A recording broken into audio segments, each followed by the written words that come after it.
நெடியோன் வணக்கம். இப்பொழுது திருப்பூர் மாவட்டத்தில் குமரிக்கல் பாளையம் என்ற ஊர் இருக்கின்றது. ஏற்கனவே ஒரு பதிவு அதை பற்றி வெளியிடப்பட்டுள்ளது. அங்குள்ள பெருங்கற்கால நினைவு சின்னத்தை பற்றி. இப்பொழுது அந்த ஊரில் தான் இருசக்கர வாகனத்தில் சென்று கொண்டிருக்கின்றோம். வாங்க மேலதிக தகவல்களை நாம் பார்ப்போம். இந்த இடத்தில் தான் அந்த நடுக்கல்லை அதாவது பாதுகாப்பதற்காக இந்த ஊர் மக்களானவர் கிட்டத்தட்ட 739 நாட்கள் போராடி இருக்கிறார்கள். அதன் நினைவாக இந்த போர்டானது, அதாவது இந்த போர்டில் எழுதியிருக்காங்க 14ஆம் தேதி மே மாதம் 2023ஆம் ஆண்டு துவக்கப்பட்ட போராட்டமானது 22ஆம் தேதி மே மாதம் 2025 ஆண்டு முடிவடைந்திருக்கு. கிட்டத்தட்ட 2 ஆண்டுகள் இந்த போராட்டமானது நடைபெற்றிருக்கின்றது. 739 நாட்கள். அதன் பிறகு அரசு இதை பாதுகாப்பதாக மக்களுக்கு உறுதி அளித்த பின்பு இந்த போராட்டம் தற்பொழுது கிட்டத்தட்ட 1 மாதங்களுக்கு முன்பு, அதாவது 1 மாதம் கூட ஆகவில்லை, 10 நாட்களுக்கு முன்பு இந்த போராட்டமானது இப்பொழுது கைவிடப்பட்டிருக்கின்றது. அதை இந்த ஊர் பொதுமக்கள் பழனி அவர்களும் நம்மிடையே தெரிவித்தார். இவரும் அந்த போராட்டத்தில் கலந்து கொண்டதாக தெரிவித்தார்கள். இந்த பகுதியில் உள்ள அதே போன்று இந்த பகுதியில் தோண்டும் பொழுது ஏராளமான பொருட்களும் கிடைத்திருக்கின்றன. முதுமக்கள் தாலி, அதே போன்று மக்கள் பயன்படுத்திய பானைகள், அதாவது பானை ஓடுகள், உடைந்த பானை ஓடுகள், அதே போன்று இவ்வாறு ஒரு நடுக்கல்லும் காணப்படுகின்றது. இது சற்று தூரத்தில் இங்கிருந்து 1/2 கிலோமீட்டர் தொலைவில் காணப்படுவதாக தெரிவித்தார்கள். அப்பொழுது போராடும் பொழுது எடுத்த 448வது நாளாக காத்திருப்பு போராட்டம் நடந்த பொழுது, அதாவது இந்த பகுதியை, இந்த குமரிக்கல்லை பாதுகாக்க வேண்டும் என்று நடந்த போராட்டத்தின் பொழுது வைக்கப்பட்ட இந்த பேனராக இது இருக்கின்றது. அதில் நடுக்கல்லும் காணப்படுகின்றது. இவர்கள் இந்த குடியில் அமைக்கப்பட்டிருக்கின்றது. இதற்காகவே இந்த குடிலில் தான் கிட்டத்தட்ட 739 நாட்கள், கிட்டத்தட்ட 200 பேர் இந்த பகுதியைச் சேர்ந்தவர்கள் மாறி மாறி வந்து இந்த பகுதியை காத்திருப்பு போராட்டமான நடைபெற்றிருக்கின்றது. அதன் பிறகுதான் அரசு ஓரளவு இறங்கி வந்திருக்கின்றது. வரலாற்று சின்னங்களை காப்பதற்கு இவ்வளவு தாமதமாக அரசு முடிவெடுத்திருக்கு அப்படின்னா இதை நீங்களே நினச்சிக்கோங்க, எவ்வளவு மெத்தனமாக நடைபெற்று கொண்டிருக்கின்றது என்று. ஒருவேளை இந்த மக்கள் இத்தனை நாட்கள் போராடவில்லை எனில் நிச்சயமாக இந்த பகுதி அழிக்கப்பட்டிருக்கும். அதாவது கல்குவாரி நிற்காம செயல்பட்டு கொண்டே இருந்திருக்கும். இந்த கல்லும் கொஞ்ச நாளில் உடஞ்சி போயிருந்திருக்கும். அது இந்த ஊர் மக்களுக்கு அது மிகப்பெரிய நன்றியை தெரிவிக்க வேண்டும். இல்லையெனில் இந்த நடுக்கல் நிச்சயம் பாதுகாக்கப்பட்டிருக்காது. நீங்க பாத்தீங்கன்னா இது அங்க உள்ள உலைகள்ல இருந்து எடுக்கப்பட்ட, அதாவது முன்பு உலோகங்களை ஒதுக்குவதற்காக உலைகளும் இந்த பகுதியில் இருந்திருக்கின்றன. அந்த உலைகள் இருந்ததற்கான அடையாளமாக அதில் உள்ள கழிவுகள், கசடுகள் இப்பொழுதும் அந்த பகுதியில் கிடைக்கின்றன. அந்த பகுதியில் எடுத்த அந்த கசடுகளை அவர்கள் அங்கு பாதுகாத்து வைத்திருக்கிறார்கள். பொதுமக்கள் அவர்கள் வேளாண் பணிகளுக்காக தோண்டிய பொழுது கிடைக்க பானைகளையும் இவ்வாறான கசடுகளையும் அந்த பந்தலில் வைத்துள்ளார்கள். இது அந்த பந்தல், அதாவது 448வது நாள் போராட்டம் நடந்த பொழுது உள்ள பேனர். இது மொத்தமாக, அதாவது 739 நாட்கள் போராட்டங்கள் நடைபெற்றிருக்கின்றன. 2 வருடங்கள் என்றால் 730 நாட்கள், 39 நாட்கள் போராட்டம் நடந்த பொழுது வைக்கப்பட்ட கடைசியாக எழுதப்பட்ட நாளில் உள்ள அந்த பேர் பலகையை பார்த்தோம். இப்பொழுது அந்த இடத்திலிருந்து அந்த கல், அதாவது குமரிக்கல் உள்ள இடம் கிட்டத்தட்ட ஒரு 10 நிமிட நடையில் அங்க போயிடலாம். நம்ம இப்ப அங்க போய்கிட்டு தான் இருக்கோம். இந்த இடத்தில் ஒரு துணை மின் நிலையம் அமைப்பதற்கு முயற்சி நடைபெற்றது. அதன் காரணமாகத்தான் இவ்வளவு பெரிய போராட்டங்கள் நடைபெற்றன. அதோட சேர்த்து இந்த கல்குவாகையும் மூடிட்டாங்க. இப்ப மிக நல்ல ஒரு விஷயம் நடந்திருக்குது. என்னன்னா, இந்த கல் பாதுகாக்கப்படும் எதிர்காலத்தில். அதே போன்று தமிழக தொல்லியல் துறையும் சில கடிதங்களை இங்கு உள்ள கலெக்டருக்கு அனுப்பியிருக்காங்க. இந்த இடத்த பாதுகாக்க சம்பந்தமா தகவல்கள் தேவை அப்படின்னு சொல்லி அவங்க அனுப்பியிருக்காங்க. அது சம்பந்தமாக செய்தியை நம்ம படிச்சோம். இப்ப அந்த குமரிக்கல் இருக்கிற இடத்துலதான் நிக்கிறோம்.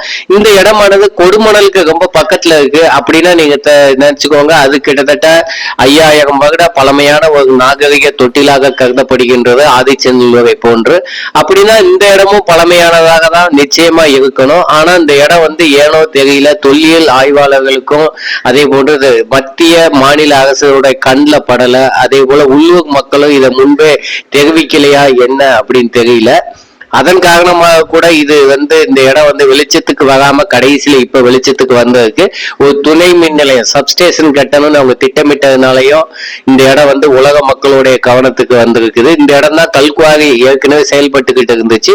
இதே போல இன்னும் 2 கல்குவாரி அந்த பக்கமா அவங்க தோண்டி எடுத்திருக்காங்க. இந்த கல்குவாரியில வெடி வச்சு வெடிச்சதுனால்தான் அந்த முன்பு அந்த 35 அடி நீளம் அதாவது உயரம் கொண்டதா அந்த குமரிக்கல் இருந்ததுக்கு அதுல 5 அடி கீழே உடஞ்சி விழுந்துருச்சு. அதை உள்ளூர்ல எடுத்துக்கொண்டு வணங்குறதுக்காக வச்சிருக்காங்க. இப்ப அது பாதுகாக்கப்பட்டு வருது. கல்லு நிலத்துக்கு மேல 30 அடியும் நிலத்துக்கு கீழே 10ல இருந்து 15 அடியும் நீளம் கொண்டதா காணப்படுகின்றது. மொத்தமா பார்த்தா 25 டன் எடை கொண்டதா அந்த கல்லானது இருக்கின்றது. இது எதிர்காலத்தில் பாதுகாக்கப்பட வேண்டும். ஒத்த கல் தான் இப்ப அங்க இருக்குது. இப்ப அந்த இடத்துல இருந்து மேலும் சில இடங்களுக்கு நாம் செல்கின்றோம். பல இடங்களிலும் இவ்வாறான சின்னங்கள் காணப்படுகின்றன. ஒவ்வொன்றாக நாம் பார்ப்போம்.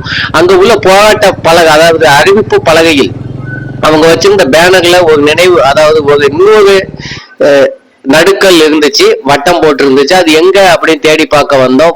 வந்த வழியில பாத்தீங்கன்னா ஒரு இடத்துல ஒரு பிள்ளையார் கோயில் இருந்துச்சு. அது பக்கத்துல நிறைய கல் தொட்டிகள், அதே போன்று பழைய காலத்து உரல்கள், கல் திட்டைகள் என்று ஏராளமான உடைசல்கள், கல் உடைசல்கள், கல் குவியல்கள் என்று அந்த இடமே அப்படித்தான் பார்த்தீங்கன்னா உங்களுக்கு கூட தெரியும். அந்த இடம் ஃபுல்லா அப்படித்தான் இருக்குது. இடம் முழுவதுமே அப்படித்தான் இருக்குது. இதெல்லாம் அங்க உள்ள ஆட்டுவர்கள் கூட கடந்துச்சு. இது ஒரு பழமையான இடமாக இருந்திருப்பதற்கான வாய்ப்புகள் இருக்கின்றன. ஒரு பழமையான நாகரிகம் அழிந்து கொண்டிருக்கின்றது நம் கண் முன்னே. இதை காப்பதற்கு நாம் நிச்சயம் நடவடிக்கை எடுக்க வேண்டும். நாம் ஒன்று திரண்டு அனைவரும் போராடி எதிர்காலத்தில் இந்த பகுதியில் ஒரு அகழ்வாய்வு மேற்கொண்டால் நிச்சயம் கொடுமணலை போன்று ஏராளமான பொருட்கள் கிடைப்பதற்கான வாய்ப்புகள் இருக்கின்றன. நம்ம இப்ப எங்க போறோம் சொன்னா இன்னொரு வாழைத்தோப்பு இருக்கு. அந்த வாழைத்தோப்புக்குள்ள இதே போல நிறைய அதாவது ஒரு 2-3 இடங்களில் நடுக்கல்கள் காணப்படுகின்றன. அது குமரிக்கல்லை போன்று பழமையானதாக கிடையாது. இருந்தாலும் அந்த பகுதியிலையும் நடுக்கல் காணப்படுகின்றது. தொடர்ந்து இந்த பகுதியில் நாகரிகம் மனிதர்கள் தொடர்ந்து வாழ்ந்து வந்தார்கள் என்பதற்கு அடையாளமாக இது நமக்கு கிடைச்சிருக்குது. இப்ப அந்த வாழைத்தோப்புக்குள்ளதான் நம்ம போய்கிட்டு இருக்கோம். இங்க ஒரு நடுக்கல் வைக்கப்பட்டுள்ளது. வீரக்கல் அப்படின்னு சொல்லலாம். அதை போர்ல இறந்த ஒரு வீரருக்காக வைக்கப்பட்ட கல்லாக இருக்கும். இதுல எந்த கல்வெட்டும் கிடையாது.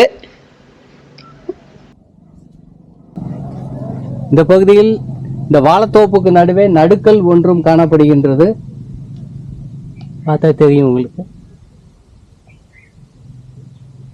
கொண்டை தலைக்கு மேல காணப்படுகின்றது. கையில் சில ஆயுதங்கள் இருப்பதாகவும் தெரிகின்றது. காது வளர்க்கப்பட்டுள்ளது. வேறு எதுவும் இதில் எழுத்துக்கள் பின்பகுதியிலும் இல்லை. எழுத்துக்கள் இல்லாமல் கிட்டத்தட்ட 2 அடிக்கு மேல் அகலம் கொண்டதாகவும் 4 அடி உயரம் கொண்டதாகவும் இது காணப்படுகின்றது. வாழைத்தோப்புக்கு நடுவே இது காணப்படுகின்றது. பார்த்தா தெரியும். வாழைத்தோப்புக்கு நடுவே இந்த நடுக்கல்லானது வைக்கப்பட்டுள்ளது.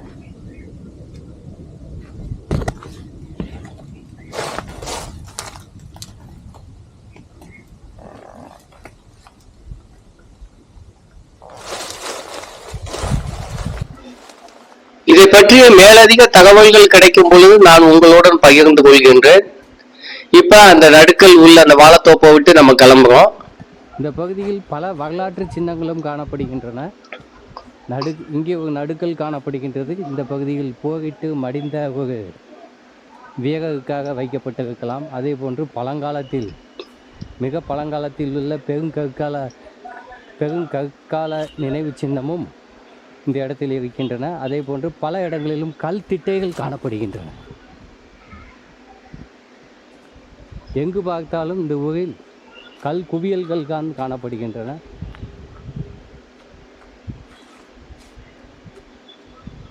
இங்க இருந்து நம்ம கிளம்பணும். இன்னொரு இடத்துலயே அதே போல சில அதாவது ஒரு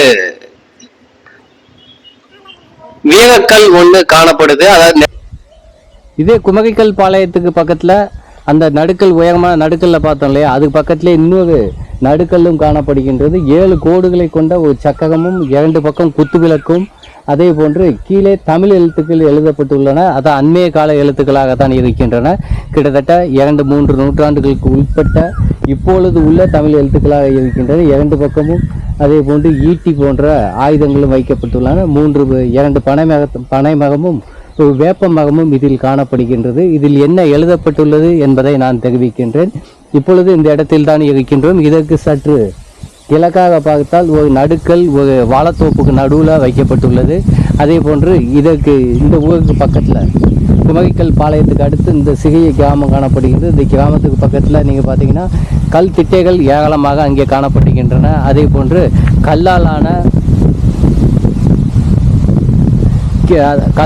கல் தொட்டிகளும் அதே போன்று சில சிறிய விநாயகர் போன்ற சிலைகளும் அங்கே வைக்கப்பட்டுள்ளன. ஆகவே இந்த பகுதியானது ஏராளமான அதாவது பல கற்கால நினைவு சின்னங்களை தாங்கியதாகவும் அதே போன்று தொடர்ச்சியாக மனிதர்கள் வாழ்ந்த நாகரிகத்தை கொண்ட ஒரு பகுதியாகவும் காணப்படுகின்றது. ஆகவே தான் இந்த பகுதி மக்கள் அதாவது ஒரு சப்ஸ்டேஷன் துணை மின் நிலையம் அமைப்பதற்கு மிகப்பெரிய எதிர்ப்பை தெரிவித்திருக்கிறார்கள். கிட்டத்தட்ட 700 நாட்களுக்கும் மேலாக போராடி அந்த பகுதியில் வர இருந்த அந்த துணை மின் நிலையத்தை வேறு இடத்துக்கு மாற்றுவதற்காக தமிழக அரசுக்கு கோரிக்கை வைப்பதற்காக காத்திருப்பு போராட்டம் நடத்தி அவர்கள் வெற்றியும் பெற்றிருக்கிறார்கள். தற்காலிகமாக இந்த இடத்துக்கு வர வேண்டிய அந்த திட்டம் நிறுத்தி வைக்கப்பட்டதாக தெரிவிக்கப்படுகின்றது. இந்த பக்கத்தில் ஒரு கோயிலும் காணப்படுகின்றது.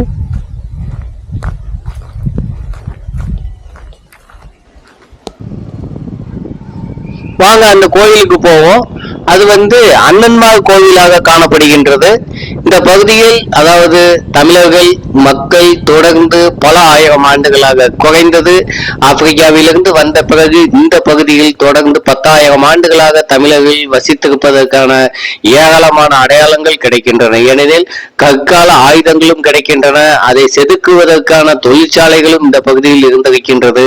அதே போன்று அதன் தொடர்ச்சியாக அங்கு குமரிக்கல் காணப்படுகின்றது. அதாவது அதன் தொடர்ச்சியாக அதாவது இது பெருங்கற்கால நினைவு சின்னமாக குமரிக்கல் இருக்கின்றது. அதன் தொடர்ச்சியாக பல அதாவது வீரக்கல்கள் என்று சொல்வார்கள். அவ்வாறான நடுக்கல்கள் ஏராளமாக அதாவது 2-3 இடங்களில் நமக்கு தெரிந்தது. இந்த பகுதியில் எத்தனை இருக்குது அப்படின்னு நமக்கு தெரியல. ஒருவேளை பல இடங்களிலும் இருந்திருப்பதற்கான வாய்ப்புகள் இருக்கின்றன. இப்பொழுதும் இருக்கலாம். நாம் பார்த்தது 2 இடத்துல மட்டும்தான் பார்த்தோம். அதே போன்று இந்த கோவிலும் காணப்படுகின்றது. இதை வைத்து இந்த பகுதியில் மக்கள் தொடர்ந்து பல ஆயிரம் ஆண்டுகளாக ஒரு நாகரிகத்துடன் வளமையுடனும் செழுமையுடனும் தொடர்ந்து தமிழர்கள் வாழ்ந்து வந்து கொண்டே இருக்கிறார்கள். அதன் ஆதாரமாக பல இடங்களிலும் பல நினைவு சின்னங்கள் இருக்கின்றன. ஆகவே தமிழக அரசு இந்த பகுதியில் கொடுமணலில் எவ்வாறு ஆய்வு செய்தார்களோ, ஆதிச்சநல்லூரில் எவ்வாறு கீழடியில் ஆய்வு செய்தார்களோ, வெம்பக்கோட்டையில், அதே போன்று இந்த பகுதியிலும் ஒரு விரிவான ஆய்வை மேற்கொள்ள வேண்டும் என்பது இந்த பகுதி மக்களின் ஒரு கோரிக்கையாக இருக்கின்றது. அதே போன்று பல வரலாற்று ஆய்வாளர்களும் இதையே தெரிவிக்கின்றனர். இந்த பகுதியில் ஆய்வு செய்தால் கொடுமணலை போன்று ஏராளமான பொருட்கள் கிடைப்பதற்கான வாய்ப்புகள் இருக்கின்றன என்று. நான் உங்கள் பழனிக்குமார் மாடசாமி மீண்டும் ஒரு பதிவில் விரைவில் வந்து சந்திக்கும் வரை நன்றி, வணக்கம்.